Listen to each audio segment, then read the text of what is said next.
UPenn과 Duke처럼 yield rate가 엄청 높은 학교들은 early decision에서 큰 베네핏이 없어요. 그에 반면 같은 학교들은 ED로 합격생 절반 이상을 채웁니다. 그래서 무작정 early decision을 한다고 베네핏이 오는 건 아니에요, 여러분. 특히 최상위권 대학을 노리신다면 early decision 전략을 아주 잘 짜셔야 합니다. 그럼 early decision이 뭘까요, 여러분? early decision은 binding decision이에요. binding이라는 것은 내가 지원을 해서 합격을 하면 무조건 가야 한다는 거예요. 여기서 특징은 다른 학교들의 financial aid, 재정 지원을 비교할 수 없다는 거예요. 붙으면 가야 하니까요. 그래서 생각해보시면 보통 최상위권 대학들은 학비가 1년에 8만 불 이상이 돼요. 그거를 곱하기 4년 동안 한다면 거의 30만 불, 300K가 나오죠. 그래서 ED를 지원하시는 분들은 이 가격을 낼 수 있거나 그 정도의 재정 지원을 받을 수 있다는 확신이 있어야지만 지원하시는 걸 제가 추천을 드려요. 그럼 학생들이 왜 early decision을 해서 이런 약속을 학교와 맺는 걸까요? 왜냐면 ED는 합격률을 높게 해주니까요. 몇 가지 수치를 한번 살펴볼게요. 예를 들면 클레먼트, 맥케넌, 미들버리 이런 liberal arts college들이 특히 더 입학률을 높이기 위해서 그리고 필요한 학생들을 더 빨리 잡기 위해서 early decision의 전략을 많이 쓰는데요. 얼마나 의존을 하면 신입생 전체에서 early decision에 오는 학생들이 거의 70%가 돼요.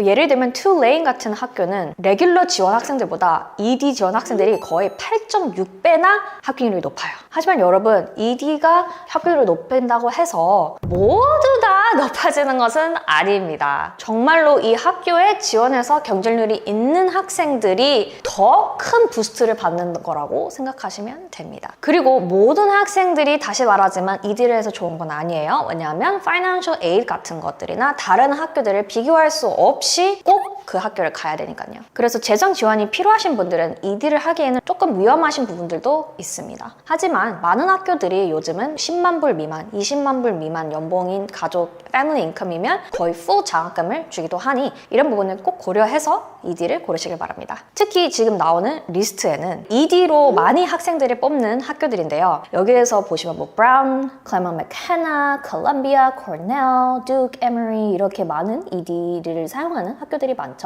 그래서 보통 ED에서 신입생을 뽑을 때 이만큼 61, 50, 64 막 이렇게 엄청 크게 뽑습니다. 그래서 전반적인 합격한 학생들 중에서 ED로 많이 뽑는 학교들로 이 리스트를 보시면 되고요. 특히 이 리스트에 있는 학교들은 CSS 프로파일, 재정 그 파이낸셜 보내는 거죠. 그것을 통해 파이낸셜 에이드가 필요한 학생들은 100%를 다 도움을 준다고 해요. 특히 liberal arts college가 굉장히 이렇게 재정 지원을 많이 하는데요. 뭐 스와트모어, 바사르, 콜비 이런 학교들이 특징적으로 있습니다. 저는 다 페이를 할 수 있어요 라는 재정 지원이 필요 없는 학생들은 특히나 더 ED에 더 큰 부스트를 얻을 수 있어요. 왜냐면 financial aid는 어차피 학교에서 리밋이 있어요. 무한대로 나눠줄 수는 없는 거잖아요. 재정 지원이 필요 없는 학생들, full pay 학생들은 ED에 더 도움이 많이 됩니다. 왜냐면 이 학생들을 학교에서 full pay 학생이라고 하는데 이런 학생들의 재정을 펀딩을 받아서 학교가 운영되기도 하고 financial aid도 줄 수 있는 환경이 되니까요.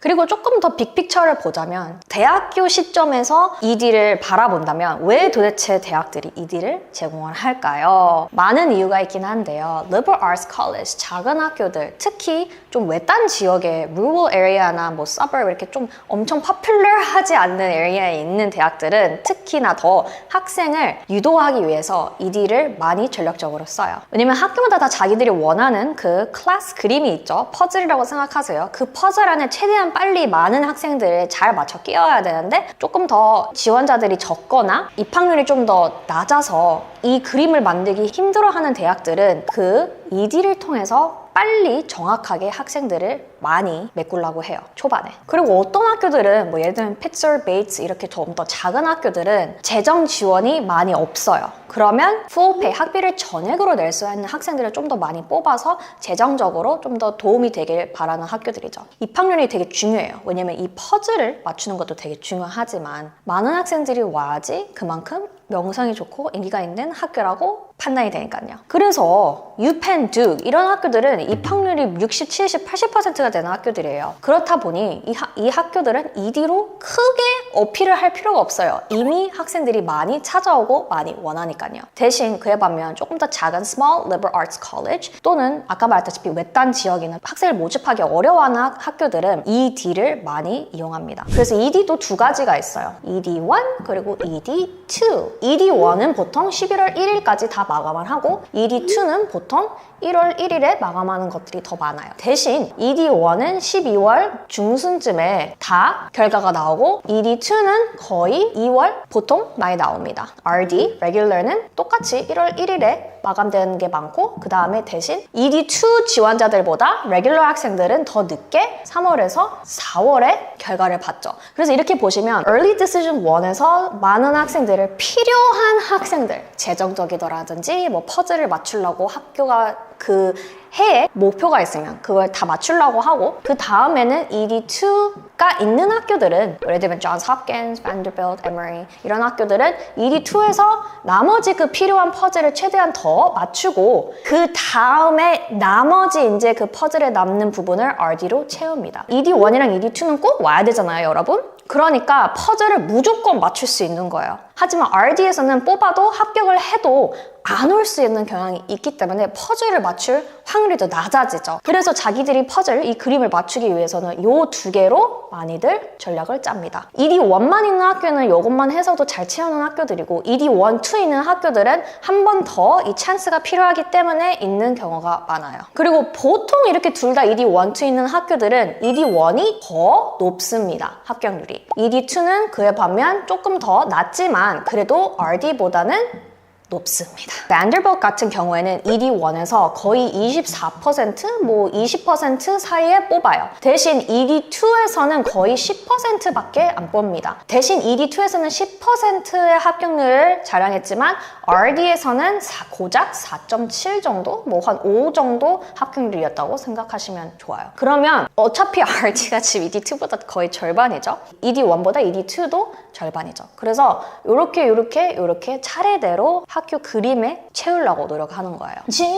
지워. 그럼 어떤 학생들이 보통 ED2를 지원하냐면 ED1을 했는데 디퍼가 됐거나 리젝이 됐으면 이제 ED2로 한 번 더 기회를 얻으려고 하죠. 대신 ED를 이미 지원한 학교에 또 ED2가 있다고 해서 또 지원할 수는 없습니다. 한 번 결과가 나오면 거기가 끝이에요. 다음 해를 노리셔야 됩니다. 이런 질문들도 많이 받아서 제가 설명드리는 거예요. 그래서 ED2는 ED1이 1순위였다면 ED2 2순위로 뽑는 경우가 많습니다. 그래서 저는 전반적으로 학생들이 ED1, 뭐 REA 이렇게 좀 early application에서 결과를 잘 못 받았다면 ED2를 굉장히 많이 추천을 해요. 왜냐하면 대부분 ED2는 지원자 풀이 더 작고 덜 경쟁률이 있는 성향이 있어요. 왜냐하면 이미 경쟁률이 엄청 많았던 친구들은 early application에서 다 통과됐을 확률이 높으니까요. 그리고 ED2에는 엄청난 큰 decision이잖아요. 그래서 ED1에서 디퍼돼서 기다리는 학생들도 많이 있을 테고 그럼 ED2를 좀 안 하겠죠. 여기 ED1에 아직 희망이 있으니까. 또는 리젝이 돼서 다른 regular decision을 하고 싶은 학생들이 있을 거예요. 그러면 그렇게 해서 ED2를 안 하겠죠. 그 예외는 거의 Vanderbilt나 이런 특징적인 학교도 있는데요. 왜냐면 이 학교들은 ED2도 경쟁률이 세니까요. 대신 전반적으로 대부분을 보면 보편적으로 그렇게까지 ED1처럼 아니면 Regular처럼 경쟁이 크지는 않습니다. 그래서 이거를 전략적으로 활용하시면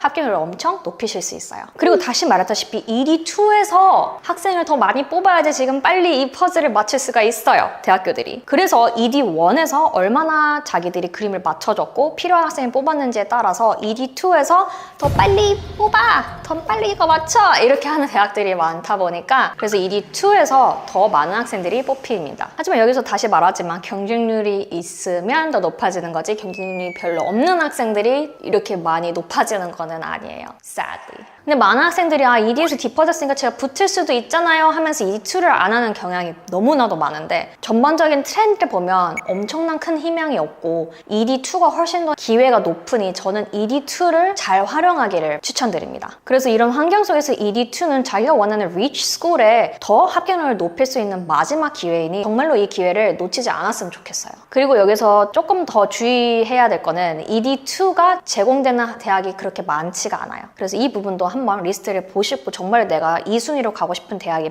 있는지를 먼저 고려하고 이 부분들을 생각하시는 게 좋을 것 같습니다. 그럼 early decision을 선택하는 게 정말로 맞은 걸까요? 만약 여러분들이 100% 나는 이 학교를 갈 거야 라는 곳들이 1번 그리고 2순위 이렇게 있다면 ED1, ED2로 생각하시면 좋을 것 같고요. 그리고 특히 재정 지원이 필요 없다면 아주 프리하게 조금 더 ED에 잘 기회를 얻기를 바랍니다. 하지만 나는 financial aid가 필요하다. 그리고 아직 내가 이 대학을 정말로 가고 싶은지에 대한 확신이 없다 하면 ED를 활용하기에는 조금 더 생각을 해보셔야 될 것 같습니다. 기억하세요 여러분, ED, Early Decision은 약속이에요. 붙으면 가야 하니 정말로 깊은 생각을 하고 커밋을 하길 바랍니다. 그럼 이 영상이 도움이 되셨길 바라고 질문 있으시면 밑에 댓글에 달아주세요. My College, My Dream, My Life. 오늘도 저희는 당신의 여정을 지지하고 응원합니다. 화이팅! 선택하는 게 정말로 맞은 길일까요 여러분? 아니다.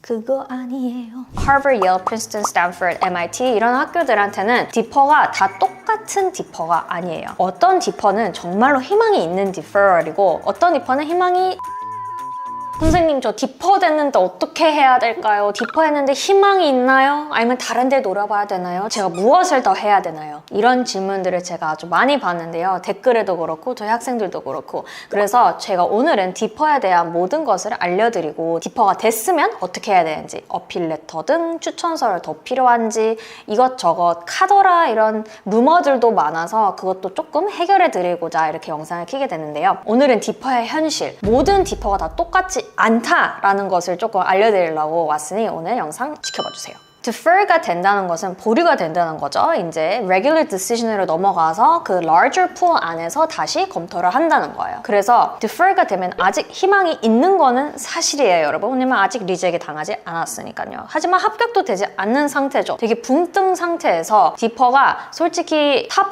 5 학교들, 뭐 예를 들면 Harvard, Yale, Princeton, Stanford, MIT 이런 학교들한테는 디퍼가 다 똑같은 디퍼가 아니에요. 어떤 디퍼는 정말로 희망이 있는 디퍼럴이고 어떤 디퍼는 희망이 그에 비해 없는 디퍼들이라 일단 하버드는 deferral rate이 무려 80%가 넘어요, 여러분. 그러면 거의 대부분 다 deferral 된다고 생각하시면 좋아요. 거의 다 deferral이 되니까 deferral 된 의미가 크게 없는 거죠. 왜냐면 대부분 다 보류가 되니까. 얼리 라운드에서 하버드는 거의 8%를 합격시키고 7% 정도를 reject 했습니다. 그리고 프린스턴도 비슷한 퍼센테이지인데 요즘 프린스턴은 또 최근 스태티스틱을 내보내지 않아요, 요즘. 그래서 제일 최근에 있는 것을 좀 비교하자면 거의 한 4, 5년 전 데이터이긴 한데요. 4년 전에는 거의 15%의 합격률로 얼리가 되게 많은 혜택을 봤었어요. 근데 이제 거의 다 대부분 비슷한 개념으로 거의 70, 80%는 reject가 된다고 생각하시면 좋아요. 예일은 또 퍼블릭하게 되게 데이터를 많이 내는 학교여서 원래 예일은 거의 50% 이상을 디퍼를 했었어요. 근데 최근 2년간 애플리케이션 레이시 엄청 높아져가지고 디퍼럴을 더 내려가는 중입니다, 요즘. 그래서 디퍼를 거의 다 안 하고 디퍼보다 리젝트를 더 하는 경향이 흔한 트렌드가 돼버렸어요. 예를 들면 원래 50% 이상이 디퍼였는데 최근, 그러니까 작년에는 디퍼가 21%밖에 되지 않았어요. 지금 그래프를 보여드릴 텐데 이게 완전 수치가 내려간 거거든요. 대신 리젝트 레이트는 67%로 얼리 라운드의 거의 절반 이상을 다 리젝을 했어요. 그리고 합격은 10%,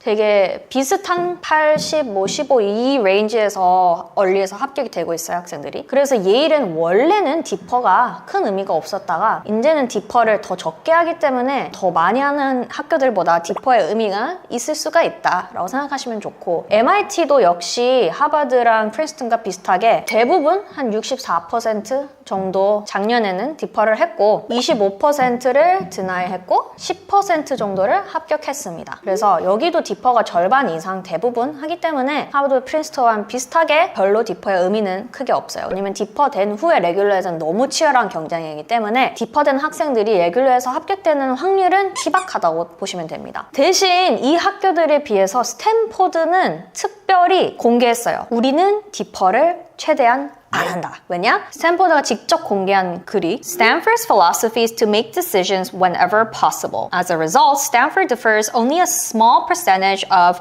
REA applicants to regular decision. 그리고 스탠포드는 요즘 따라 또 이제 데이터를 안 내요. 그래도 제일 최근 거를 생각해 보자면 그것도 몇 년 전이지만 디퍼 레이시 몇 년 전에는 8.5%였어요. 진짜 작죠. 거의 이건 뭐 하버드가 accept하는 수준이에요. 그리고 reject rate은 80%가 넘었다고 합니다. 그래서 다른 데들보다 뭐 67%도 있고 7% reject도 있고 있는데 스탠퍼드 혼자서만 final decision 빨리빨리 합니다 라고 말을 하는 거죠. 그래서 디퍼가 되면 무엇이냐? 디퍼가 굉장히 적은 학생들이 되니까 스탠포드는 디퍼가 되면 의미가 있는 거죠. 왜 이렇게 적게 디퍼를 하냐? 스탠포드가 다른 학교에 비해서 입학률이 굉장히 높아요. 그러면 어차피 이 스탠포드는 레귤러 때 너무 좋은 애플리케이션들을 받을 거라고 알기 때문에 웬만한 경쟁률 높은 원서가 아니면 다 우리는 리젝트 하겠다라고 하는 거고요. 디퍼 되면 그러면 우리 레귤러 때 오는 이 강력한 이 컴페티티브 풀에서 살아남을 수 있겠구나. 이게 되게 포텐셜 있다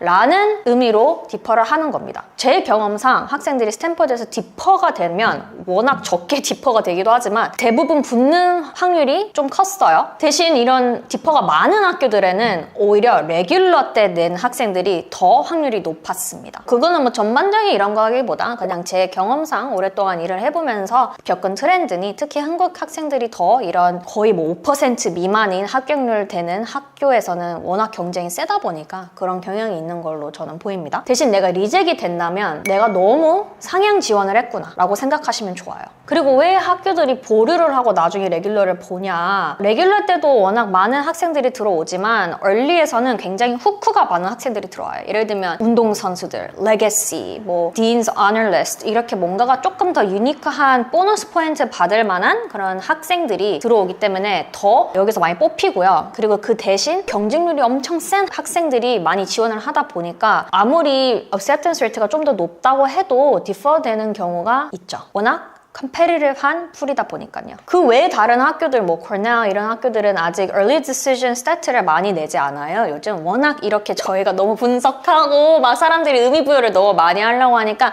조금 더 그런 부분을 낮추려고 대학들이 요즘 공개를 안 해요. 예를 들면 하버드도 최근에 아주 조용히 우리는 퍼블릭하게 내보내지 않을 거예요. 레귤러까지 다 끝나기 전에는. 그래서 올해는 뭐 early 결과가 어떻게 되는지 아직은 모르지만 그래도 비슷한 트렌드라고 생각하시면 좋겠습니다. 그리고 어떤 학교들은 하버드, 프린스턴 이런 학교들은 아니지만 뭐 탑 20, 탑 30 이런 학교들은 오히려 디퍼를 하는 경우가 이 학생들이 우리 학교를 세이프 스쿨로 생각하는 거 아닌가? 그냥 괜히 지원한 거 아니야? 라고 생각해서 오히려 합격시켜서 안 와서 이 yield rate를 내려뜨리는 것보다 디퍼를 하고 간을 보는 거예요. 얘 early 이런 데 붙어서 우리 withdraw 할 건가? 를 보는 거예요. withdraw 하면 자기들은 우리가 이미 보류했으니까 이 학생은 나가고 더 좋은 학생들을 뽑아야지 라고 하면서 우리 학교를 올 학생들을 뽑아야지 그런 이런 전략적인 게임도 있습니다. 대학들마다. 그래서 정말 들어가기 어려운 이 탑 학교들의 디퍼 결과를 보면 전반적으로 스탠퍼드는 디퍼되면 아주 좋은 사인이고요. 굉장히 강력한 지원자라고 생각하시면 돼요. 여기서 디퍼되면 단 데서도 되게 좋은 결과가 있을 수도 있다. 되게 탑티어 학교들 들어갈 수 있다. 라는 가능성이 크게 보이는 학생들이고 MIT, 하버드, 프린스턴처럼 디퍼를 많이 하는 학교들은 디퍼의 의미가 엄청 크지는 않다. 대신 리젝을 당하면 더 소수 학생들이 리젝을 당하기 때문에 조금 더 다른 전략을 세워야 할 수도 있다라는 뜻이 있습니다. 그래서 디퍼돼서 그 다른 전략은 무엇인가요? 저는 도대체 무엇을 해야 되나요? 생각하시면 자기의 원서를 보충을 해야 할 시간이 왔습니다, 여러분. 왜 보충을 해야 되냐? 일단 그런 업데이트들을 이 학교들한테 보낼 수가 있고요. 저 이 정도로 더 많이 했어요. 저를 한 번 더 봐주세요. 하고 이 많은 대학들이 그냥 한 번에 단칼로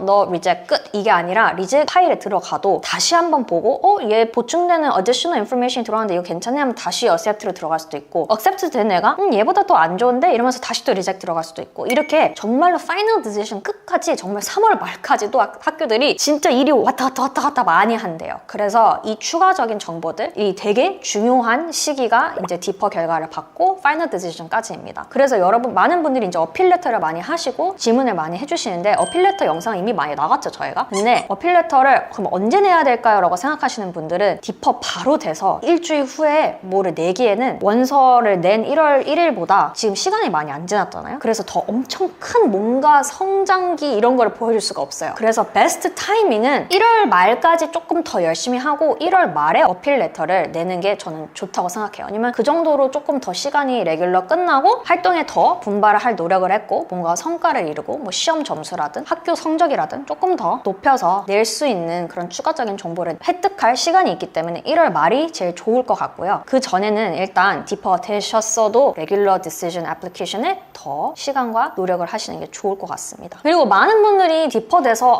디퍼 됐으니까 제 원서가 뭐가 안 좋나 봐요.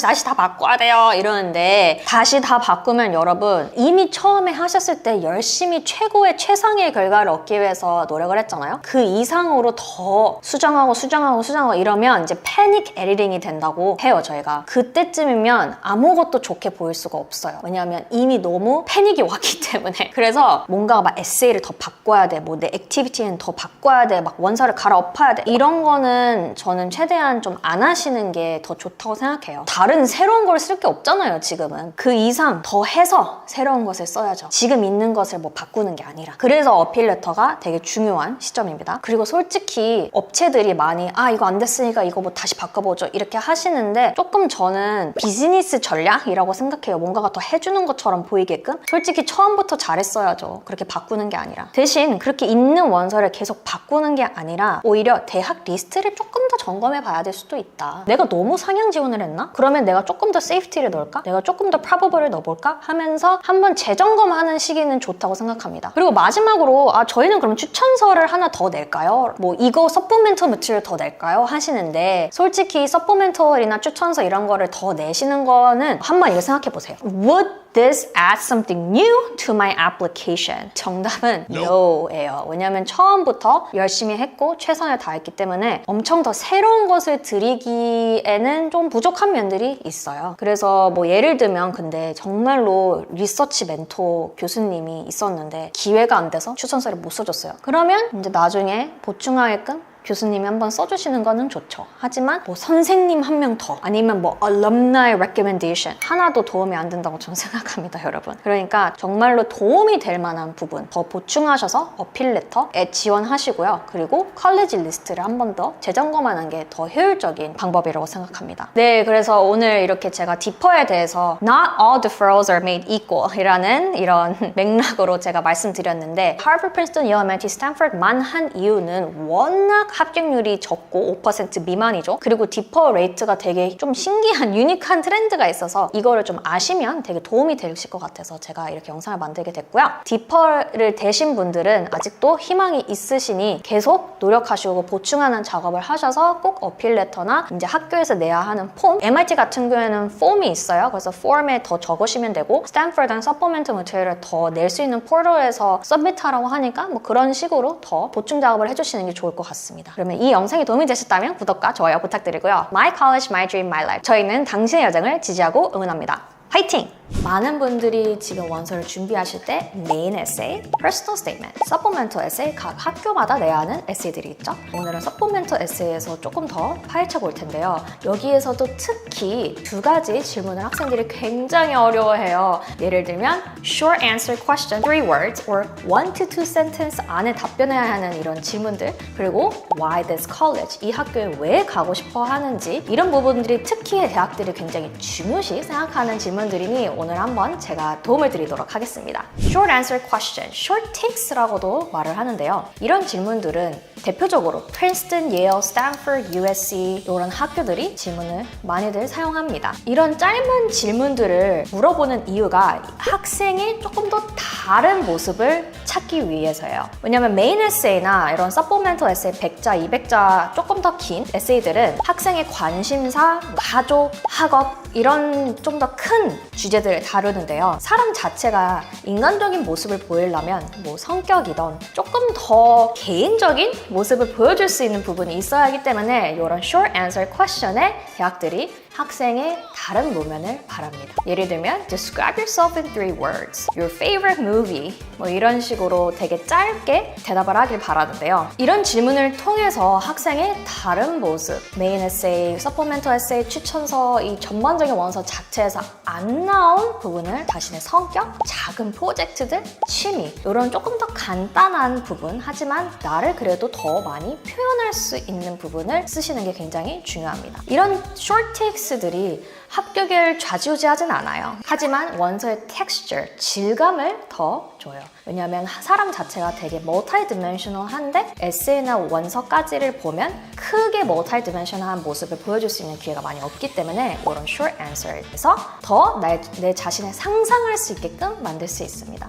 여기서 상상 중요해요, 여러분. 원서 자체에서 다 글로 표현하기 때문에 내 자신을 정말로 잘 표현을 하고 이 학교 안에서 내가 지내는 모습을 좀 상상하게끔 하게 하려면 잘 표현을 하는 게 중요합니다. 이런 짧은 short takes에서요. 특히 표현 중요합니다, 여러분. Show, don't tell. 항상 컬리지 에세이 말하는 거죠. 하지만 학생들이 너무나도 많이 계속 설명만 하고 있어요. 팩트만 나열을 해요. What만 중요시 생각하지 마시고 How and Why에 더 집중을 하시길 바랍니다. What's your favorite movie? 했을 때도 movie 단어 자체만 쓰지 않고 character limit이 조금 더 있다면 왜 그 무비를 좋아하는지에 대해서 아주 간략하고 짧게 설명해 주시는 게, 표현을 해주시는 게 중요합니다. 그래서 예를 들면 취미가 정말로 그냥 다이어리 쓰기, 다이어리에 막 현감펜 이런 걸로 막 데코레이트 하기, 아니면 쿠키 만들기, 아니면 그냥 뛰어다니기, 러닝 뭐 이런 것들 다 표현을 할 수 있어요. 질문에 맞는 답변이면은요. 그래서 두려워하지 마시고 정말로 나의 인간적인 모습을 어떻게 보여줄지에 대해서 많이 깊이 생각하시고 이 질문들을 대답하시길 바랍니다. 예를 들어서 어떤 학생이 정말로 학업적으로 우수하고 연구도 잘하고 추천서도 너무 잘 받았고 이런 학생들이 있지만 그런 학생들이 되게 많아요. 최상위권 대학을 지원하는 학생들은 다 우수하고 능력이 좋습니다. 하지만 정말로 인간적인 이 사람을 원하고 좋아하게끔 하는 모면은 이 short answer question에서 많이 나왔다고 해요. 그래서 이런 다른 에세이들 외에 short answer question은 정말로 나의 개인적인 모습을 보여줬으면 좋겠어요. 그리고 두 번째로 대부분 대학교들이 물어보는 질문이 있죠. Why this college? What has led you to apply at this university? 이 에세이도 학생들이 되게 힘들어하는데 물론 15개, 20개씩 이렇게 대학교를 지원하는데 모든 대학을 다 일일이 엄청난 시간을 가지고 연구하기는 힘들 수가 있어요. 그래도 자기가 정말로 원하는 학교라면 그 학교에 대해서 리서치는 필수입니다. 그저 웹사이트에 들어가던가 그저 교수님 이름을 나열하던가 그저 클럽, 시리에 있는 어떤 기관 이런 거를 말하는 게 아니라 미래를 이야기하는 게 아니라 과거형으로 과거에서 무슨 일이 있었는지, 그래서 이 과거가 어떻게 나에게 영향이 있었고 여기에 지원을 하게 됐는지에 대해서 말하는 게 더 중요해요. 질문들도 심지어 과거형이에요, 여러분. What has led you to apply? 그래서 최근에 내가 했던 이 경험들이 어떻게 이거를 이용해서 내가 학교에 기여를 할 것이고 내가 이 학교에 들어가서 얻을 것이 무엇인가 라고 마무리하는 게 중요합니다. 저는 이 대학교가 좋아요, 저를 뽑아주세요 라고만 말하면 안 돼요. 대학교들도 이미 자기가 잘났다는 거 알고 있어요. 장점만 나열하시지 마시고 나에게 왜 이게 중요한지 과거에서 증거물을 뽑아서 표현을 하는 게 굉장히 중요합니다. 그래서 중요한 2가지 질문 꼭 이걸 대답하셔야 돼요. 1번, 내가 기여할 게 무엇인가? 그리고 2번, 내가 이 학교에서 얻을 것이 무엇인가? 그리고 과거형입니다. 최근 경험을 어떻게 통해서 이 질문들을 대답할 건지. 그래서 제가 항상 하는 말은 학교 쓰는 뉴스페이퍼를 읽는 거예요. 뉴스페이퍼를 더 깊게 파고들고 들어가서 내가 정말로 여기에 학생이면 어떻게 지낼 것인가, 무엇을 원할 것인가 를 생각해 보시고 정말 진심을 담긴 에세이를 쓰시길 바랍니다. College fit, 내가 얼마나 이 학교와 맞는 사람인가, 인재상인가를 표현할 때 굉장히 중요한 에세이다 보니 이 2가지 에세이를 정말로 중요시 여기고 메인 에세이처럼, 퍼스널 스테이트먼트처럼 굉장히 중요시 여기고 임하시길 바랍니다. 도움이 더 필요하신다면 댓글에 달아주시고요. 오늘도 영상을 시청해주셔서 감사합니다. My college, my dream, my life. 오늘도 저희는 당신의 여정을 지지하고 응원합니다. 화이팅! 안녕하세요, 여러분. 교육학 박사님 유미입니다. 오늘 영상에도 저희가 작가 언니 리사 선생님을 모셨어요. 안녕하세요. 경력 10년차 입시 컨설턴트 리사입니다. 오늘도 학교 널리지랑 재밌는 썰들 많이 풀어볼 건데요. 기대해주세요. 네, 기대하겠습니다. 오늘은 학교별로 어떤 캐릭터를 선호하는지, 예를 들면 뭐 MBTI E를 더 선호한다, I를 더 선호한다, 이런 식으로 한번 얘기를 해볼 텐데요. 리사 선생님과 저는 친구이기 때문에 반말이 더 편해서 반말로 진행한다는 점 먼저 양해 부탁드리고 지금부터 반말 시작하겠습니다. 우후.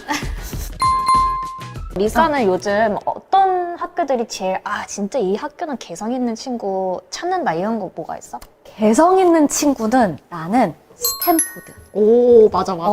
그러니까 내가 보기에 약간 아이비리그급의 학교인데 이 트래디셔널함을 벗어 던진 아이들.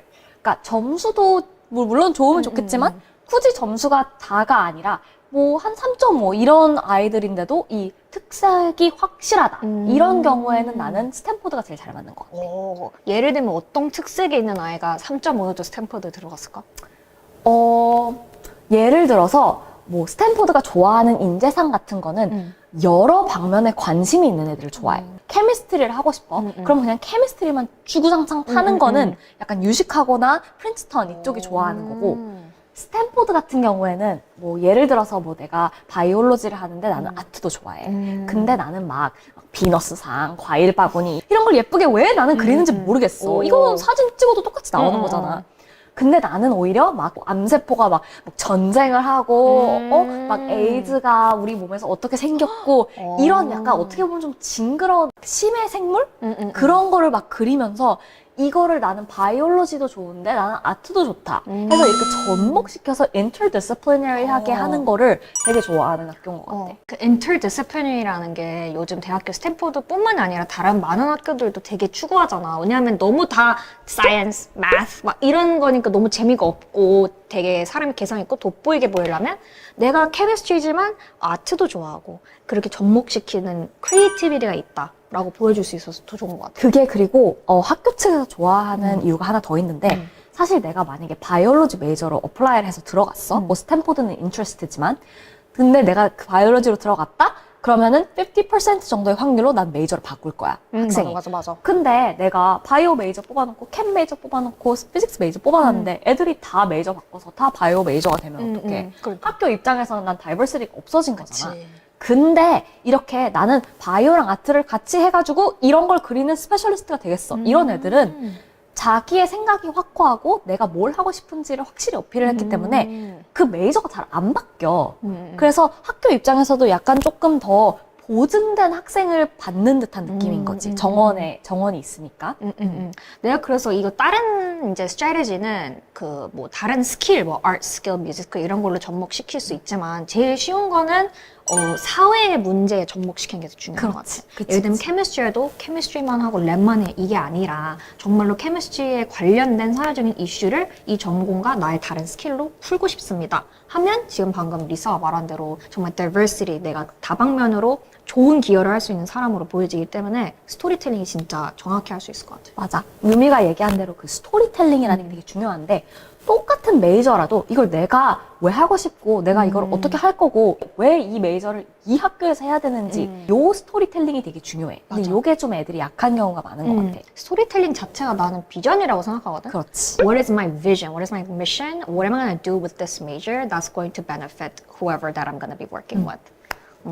그의 반대로 스탠퍼드는 되게 개성있고 크리에이티브하고 인터디스플리니한 학생을 좋아하지만 다른 학교는 조금 더 스트레이트포워드 할 수가 있잖아. 그런 그치. 학교들은 어떤 학교가 있을까? 예를 들어서 나는 캘텍이랑 프린스턴은 항상 비슷한 류의 학생들이 가고 맞아. 한 학생이 두 개를 다 어플라이 했을 때 둘 다 붙거나 둘 다 떨어지는 경우가 많아. 왜냐면 내가 봤을 때 똑같은 인재상을 원하는데 이들의 키워드는 practicality야. 내가 뭐 바이오에 관심이 있던 아니면 휴머니티즈에 관심이 있던 내가 이거 갖고 뭐 할 건데 그냥 나는 이거에 관심이 있어 해서 끝나는 게 아니라 이런 약간 로드맵이 좀 짜여 있는 학생들이 있어. 그런 인재상을 되게 좋아하는 것 같아요. 특히 나는 프린스턴 칼텍 간 애들이 진짜로 리서치 잘하고 그리고 컴피티션 이런 거 그냥 매트 컴피티션 엄청 프랙티컬하고 딱 한 기술로 열심히 하는 그런 학생들이 진짜 둘 다 계속 붙었던 맞아. 것 같아. 그래서 오히려 어떻게 보면은 스탠포드보다 조금 더 재미없는 학생일 수도 있어. 맞아. 근데 그들만의 컬러가 있으니까 학교의 컬러랑 잘 맞으니까 잘 맞아. college fit. 그렇지. 제일 중요한 거잖아. 그치. 왜냐면 마지막에 내가 스펙 좋고 뭐해도 다 이런 좋은 경력이 있어도 학교와 fit이 없으면 그 막판에 떨어지는 경우가 너무 많아. 그게 핏이 안 맞는 것도 문제인데 핏이 안 보이는 것도 문제야. 이게 내가 만약에 진짜 엄청 두터운 외투를 입었어?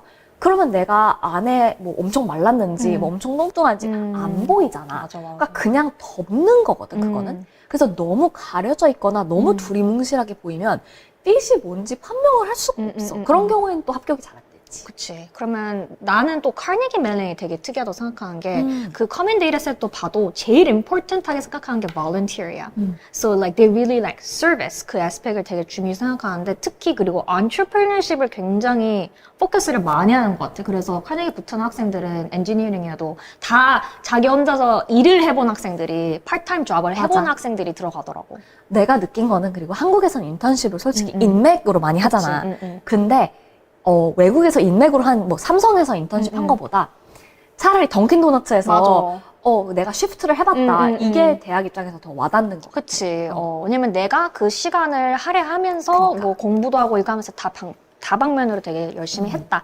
이런 거고. 그러면 이런 캐릭터들이 솔직히 원서 액티비티나 이런 데서 보이지만 SG는 어떻게 보여줄 수 있을까? 여러 가지 방법이 있는데 이 중에서 내가 제일 중요하게 생각하는 거를 퍼스널 스테이트먼트에 넣을 수도 있고 그거는 약간의 로또지. 왜냐면 하나만 넣을 수 있으니까. 그럴 수도 있고 아니면은 스쿨 에세이들이 약간 뭐 엄청 많은 것 같아 보이는데 결국에는 몇 가지에 들어가거든. 보통 물어보는 게 why the school 아니면 why this major, your challenges, 그 다음에 커뮤니티 에세이가 있어. 이 커뮤니티 에세이가 약간의 키인데 맞아. 요거가 어떻게 보면 약간 와일드 카드라고 생각하면 돼. 왜냐면 모든 학교들이 커뮤니티를 물어볼 때 너의 패밀리, 너의 스쿨 이렇게 안 물어봐. 일부러 되게 두리뭉실하게 커뮤니티라고 정의를 내리고 how do you define your community는 it's up to you. 그래서 그때 내가 중요하는 커뮤니티를 내가 디파인을 먼저 시키고 그 데피니션 안에서 내가 뭐 무슨 액티비티를 했고 그게 왜 중요한지 그게 나한테 왜 내 칼라인지를 보여주는 게 그 커뮤니티 에세이에서 제일 잘 보이는 거. 그리고 트렌드를 보면은 옛날에는 진짜 학교들이 계속 why the school 그 다음에 why this major까지만 물어봤는데 요새는 이 커뮤니티 에세이의 베리에이션이 엄청 많은 것 같아. 맞아. 특히 커뮤니티 에세이에서 이제 아이덴티티 에세이로 많이 넘어가는 경우도 맞아. 있잖아. 지금 맞아. 페어리 액션이 없어지면서. 그래서 그 분야에서도 정말로 내 개성, 그 컬리지 핏한 캐릭터리스틱을 많이 보여줄 수 있을 것 같아. 그래서 오늘도 이렇게 어떻게 학생의 개성을 살리고 에세이에 잘 나타낼 수 있는지에 대해서 상의해봤는데요. 리사 선생님이 아주 좋은 특급 비밀들을 많이 알려주시고 계시죠. 그리고 마지막으로 어떻게 이렇게 개성을 아냐면 리사 선생님은 경력이 있습니다, 여러분. 연륜이 무시 못한다고 그렇게 경력으로서 아는 거기 때문에 이거를 뭐 따로 어떻게 웹사이트 들어가서 찾을 수 있다라고 하기보다는 경력에서 나온 말씀이기 때문에 한번 믿어주시고 이제 이런 캐릭터들을 잘 살리면서 학교 지원하시길 바랍니다. 그럼 오늘도 영상이 도움이 되셨다면 구독과 좋아요 부탁드리고요. My College, My Dream, My Life. 오늘도 저희는 당신의 여정을 지지하고 응원합니다. 화이팅! 화이팅!